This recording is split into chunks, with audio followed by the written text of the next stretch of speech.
Ini kan katanya tempat ini tuh ditemukan sejak masa pemerintahnya Erlangga sampai Majapahit.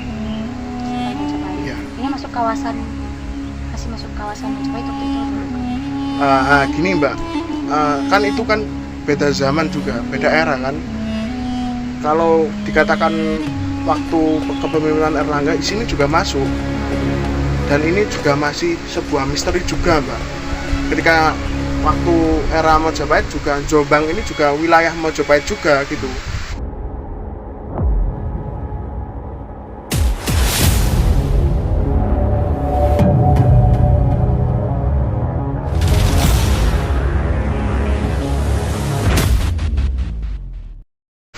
Assalamualaikum warahmatullahi wabarakatuh. Om Swastiastu, Namo Buddhaya, salam sejahtera, salam rahayu. Kembali lagi bersama saya Ainun Komarullah di Telusuri Nusantara ya. Ini saya lagi ada di Sumber Beji. Ini bersama kawan-kawan ini dari ini mau belajar, mau pengen tahu tentang Sumber Beji. Boleh diperkenalkan satu-satu dari mungkin mbaknya dulu. Siapa namanya? Saya Hamidatus Solihah dari Tulungagung. Di sini tinggal di Jombang, Pondok Pesantren. kuliah ya Mbak ya? Kuliah Semester berapa sekarang? semester 5 ini. Jurusannya? PAI. Mbaknya? Saya Lun Avena. Nama akun saya Lun Avena. Biasanya teman-teman panggil saya Lun. Kemudian apa lagi? Saya juga tinggal di Jombang, domisilinya untuk saat ini. Dan Kuliah untuk di mana? kuliah di Universitas Hasyim Asy'ari. Di sini ngapain aja selain kuliah? Mungkin dari Di sini seperti biasa ya, di Jombang kan kental dengan budaya kesantrian. Jadi Iya. saya juga nyantri. Di sisi lain pernah ikut terjun di dunia jurnalistik. Jadi sekarang enggak? Sekarang untuk sementara hiatus. Oh iya. Kalau masnya ini dari mana ini? Ya, perkenalkan nama saya Surya, asli Lamongan, dan saya kuliah di Jogja ya Mas, beda sama yang lain ya. Oh iya, nggak apa-apa. Oh. Jadi ini kan tapi kan teman kan? Iya teman. Jadi ini ngobrol santai aja Mbak ya, nggak formal-formal banget, itu nggak usah lah. Kalau mau makan ya monggo dimakan. Dan kita ini konteksnya mungkin mengenai situs ini ya. Apa sih yang Mbak ketahui mungkin sedikit lah mengenai situs ini itu apa? Mungkin masnya juga? Sejujurnya untuk masalah situs-situs atau tempat-tempat bersejarah di kota Jombang, saya tidak terlalu paham karena memang saya tidak explore ya. Iya. Padahal sebenarnya di Jombang itu kan banyak situs sejarah yang harusnya kita tahu. Cuma sampai sejauh ini saya tidak tahu, sampai tadi teman saya menghubungi dan saya pergi ke tempat ini. Jadi Makanya saya- tadi ceritanya dadakan gitu Mbak? Iya, ceritanya tuh dadakan. Surprise gitu ya? Surprise, saya Surprise. kepo tentang tempat ini. Mungkin nanti jadi di channel Telusuri Nusantara ini dulu pernah juga ngeliput ini juga ya, mengenai ini pas dulu ada dua tentang Sumber Beji, 2 video. Mungkin nanti bisa lah dilihat di situ juga. Nanti di sini kita bahas sedikit saja ya, karena saya juga masih kurang banget dalam literatur, juga masih kurang ya. Ya. Kalau ini kan seperti kolam gitu Mbak ya, Patirtan. Jadi waktu dulu itu di sini itu sudah berubah seperti kolam, lalu sama warga itu ingin diperbesar lagi, lalu dikeduk, kayak ada menemukan banyak bata, struktur batuan bata.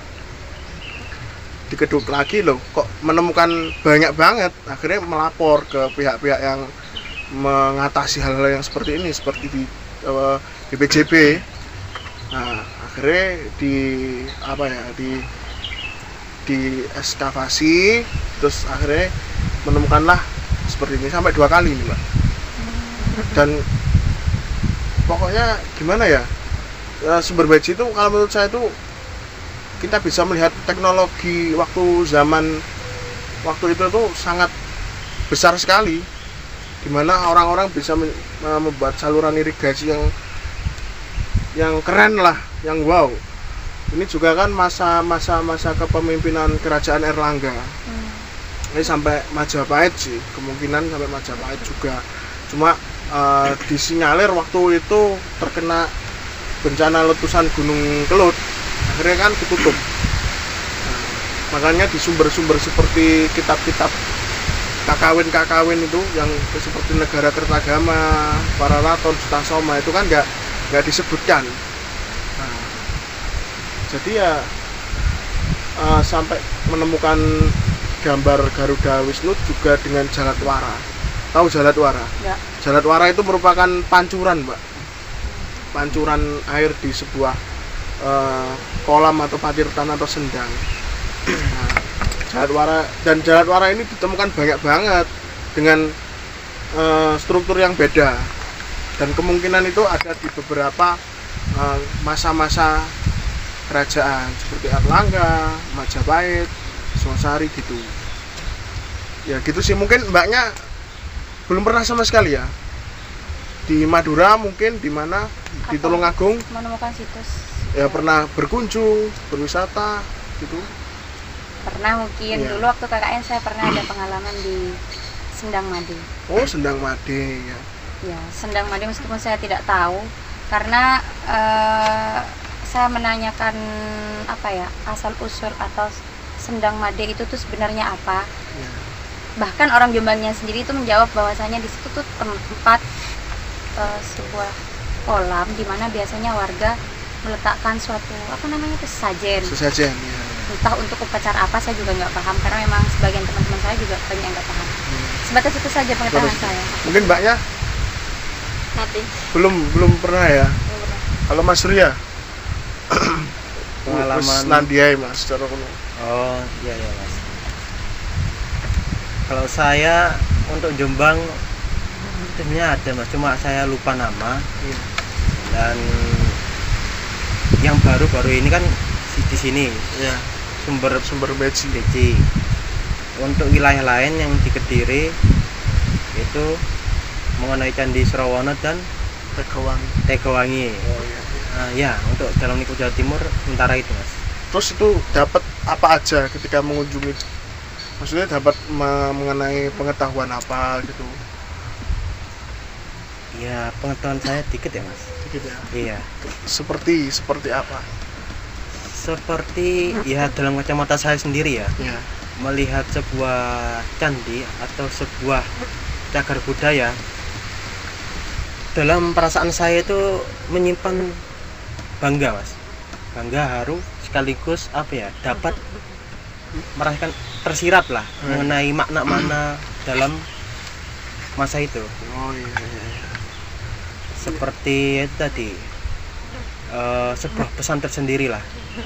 Seperti di relief candi itu kan biasanya ada cerita-cerita gitu ya. Iya. Seperti di Tegawangi itu kan menceritakan tentang Dewi Durga itu. Iya. Jadi itu diruat, Dewi Durga itu diruat waktu itu. Diruat itu apa? Diruat Dirawat itu gitu? dibersihkan ya. Kalau dalam ajaran Islam mungkin mbaknya mengenal seperti ru'yah. Nah, hampir sama seperti itu. Nah, yang meruat Dewi Durga waktu itu yaitu bernama anak terakhir dari Pandawa, ya Sadewa. Nah, akhirnya Sadewa berhasil meruat Dewi Durga atas perintah Batara Guru. Akhirnya waktu itu juga Sadewa diberi nama Sudamala, ruatan Sudamala. Jadi itu kan di situ ada relief yang sangat besar, Mbak, menggambarkan sosok Dewi Durga yang awalnya itu memang seperti dewi ya, cantik, tapi akhirnya menjadi seorang raksasa waktu itu. Kalau di Surawana itu kan ceritanya tentang Arjuna Wiwaha, ya, terus ada juga cerita tentang Samudra Mantana, yang gunung itu proyek para dewa dan raksasa untuk menggali ngebor laut waktu itu, menggunakan gunung agung itu bor dan mencari suatu mustika amerta, air suci waktu itu. Nah, seperti itulah. Tadi mbaknya kan bilang masalah sesajen ya, saya tadi ingat ya. Itu sekecil pengetahuan tentang sesajen itu apa sih Mbak? Bentuk apa tak gimana, menyembah tak gimana, mungkin Mbaknya kan dari Saya kalangan. nggak paham. Iya. Mungkin kita kan masih juga kental dengan budaya yang telah ditinggalkan oleh nenek moyang. Iya. Jadi meskipun apa ya istilahnya itu adalah penyerapan gitu, penyerapan ajaran. Mungkin karena memang itu salah satu metode dulu yang dilakukan oleh siapa, Sunan Kalijogo. Jadi meskipun sekarang kita telah memeluk, anggaplah ya notabene-nya Iya. beragama Islam, tapi tidak lepas dari adat budaya. Dan bahkan memang ada beberapa keluarga yang masih meletakkan sajen, tapi tidak dengan cara membacakan mantra-mantra, diganti doa-doa yang berkeislaman. Ah. Cuma memang ada sebuah suguhan Iya. yang itu tuh disuguhkan entah untuk nenek moyang Ya, atau ya. siapanya gitu. Yang sejauh pengetahuan saya tentang sajen seperti itu.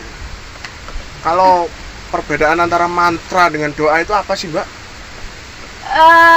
Untuk istilah sebutan lebih tepatnya ya, Iya. saya entah. Sebenarnya kan konteksnya mantra dan doa itu sama saja. Iya. Cuma dari sudut pandang saya sendiri Iya, ya, iya. pribadi saya nggak tahu. Iya.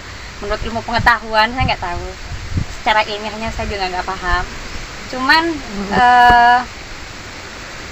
kalau mantra itu suatu permohonan yang barangkali ditujukan kepada sesuatu selain Tuhan. Itu Iya, dari iya. sudut pandang Iya, saya sendiri. iya, nggak apa-apa. Sedangkan doa Iya, itu sebuah permohonan yang ditujukan kepada Tuhan. Mungkin Mbaknya menambahkan mengenai sesajen, Mas Surya juga. Kok ini dari tadi yang paling powerful ya? Ini yang powerful Mbak siapa tadi namanya? Mbak Lun. Doa. Mbak Nun ya. Mbak Lun. Sama seperti saya namanya juga. Hampir lah, Nun gitu ya. Ya, bingung kalau ada yang Nun ini. Noleh semua ini. Ya, mungkin bisa menambahkan Mas Surya mengenai sesajen tadi dan mantra dan doa tadi. Iya.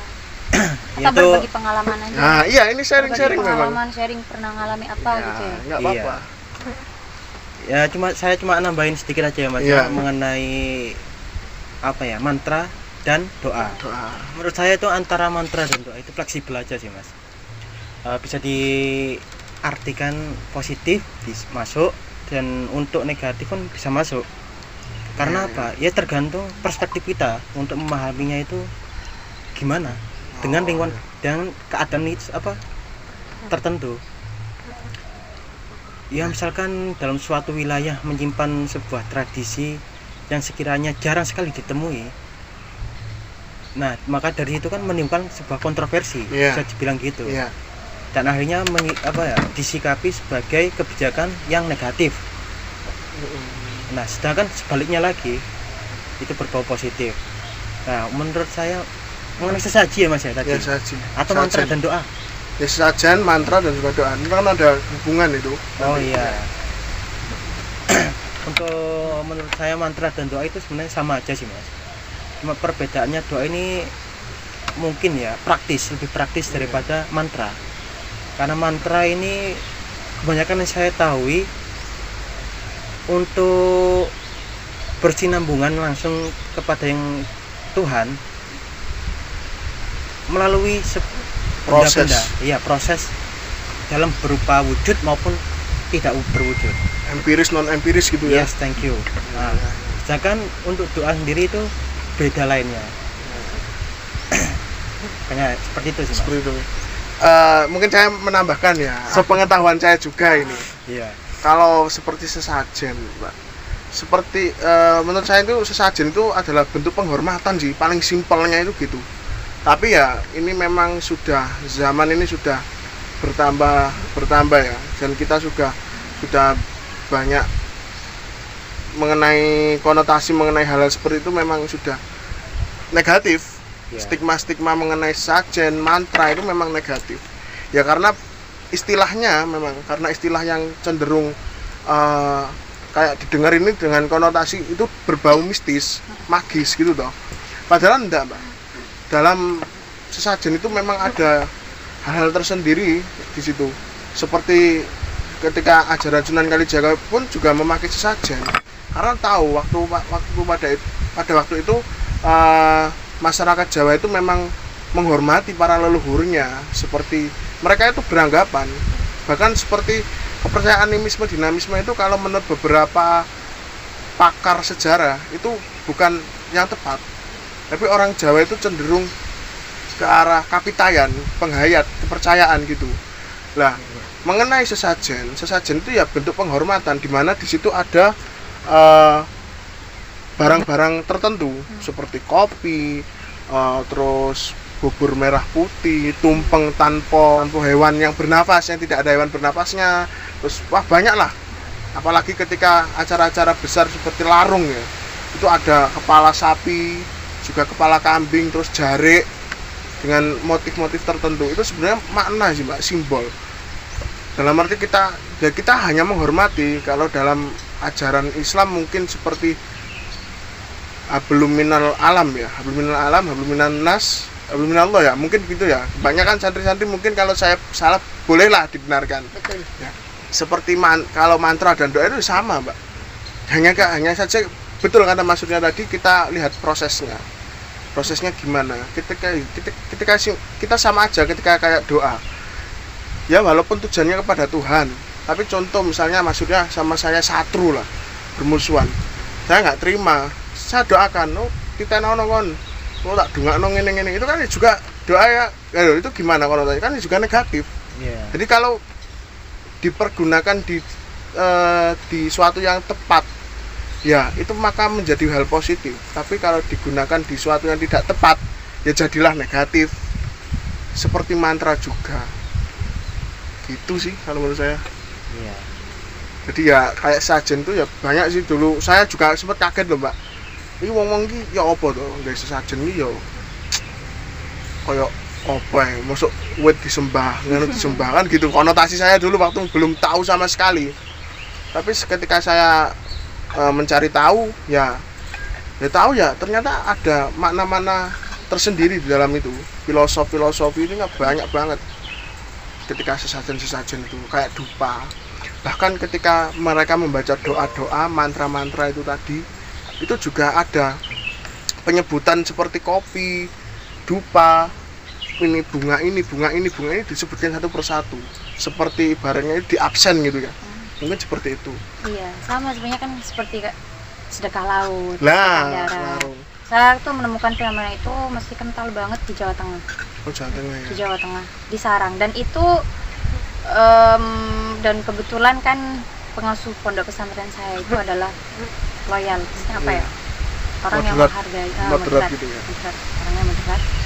Jadi setiap kali saya ngaji itu biasanya akan ketika waktunya tiba, entah setiap tanggal berapa, bulan apa, itu akan ada sedekah laut, kan dekat laut kan pondok saya. Jadi akan ada semacam tari-tarian dan beberapa upacara adat yang memang masih kental di sana, dan itu tidak dilarang. Iya. Tidak dilarang. Itu keren itu Mbak. Masa apa ada pohon di itu sama di bulat kain aja udah ada stigma buruk. Oh ini gawe wong nyembah gawe nogel iki. Ya janganlah salahkan itunya, coba salahkan orangnya, oknum kan itu, orang-orang yang seperti itu. Ya sama sih halnya dengan orang yang berguru kepada seseorang lalu seakan-akan memperlakukan gurunya anggaplah ya, seperti Tuhan. Itu kan sebenarnya tergantung perspektif juga sih. Iya betul. Tergantung perspektif. Iya betul itu. Ya mungkin itu tadi mengenai sesajen dan juga mantra dan juga doa ya. Mungkin Mbaknya ada apa lagi yang bisa kita bicarakan lah ini? Iya, ini kan katanya tempat ini tuh ditemukan sejak masa pemerintahannya Erlangga sampai Majapahit. Iya. Ini masih masuk kawasan Majapahit waktu itu atau bukan? Gini Mbak, kan itu kan beda zaman juga, beda era kan. Kalau dikatakan waktu kepemimpinan Erlangga, di sini juga masuk gitu. Dan ini juga masih sebuah misteri juga Mbak. Ketika waktu era Majapahit juga Jombang ini juga wilayah Majapahit juga gitu. Jadi ini masih digali lagi untuk sumber-sumber ini itu sejarahnya gimana itu masih digali lagi. Itu saya mau tanya, tadi tuh saya lihat sana ya. Ada kayak semacam kuburan ya? Ya, itu di situ. Iya. Oh ya, Itu apa? ini belum tak ceritakan. Jadi waktu ekskavasi ya, itu ditemukan tengkorak Mbak waktu itu. Di sini ditemukan tengkorak. Terus ada ya kejadian-kejadian mistis lah dalam arti gitu. Lalu itu ambil sama Pak Lurahnya kalau nggak salah ya. Pada akhirnya itu dimakamkan di sini, dikembalikan lagi gitu. Jadi pernah ditemukan tengkorak juga di sini, tengkorak manusia. Gitu sih. Untuk pohon-pohon yang besar-besar ini, saya nggak tahu ya ini umurnya berapa tahun, Iya. tapi sepertinya ini cukup tua. Cukup tua. Tidak bisa dikatakan wadah lagi karena memang ini pohon yang apa ya, itunya tuh cukup lama untuk tumbuh sebesar Iya. ini itu prosesnya. Ini memang tidak ditebang karena ada kepercayaan tertentu atau bagaimana?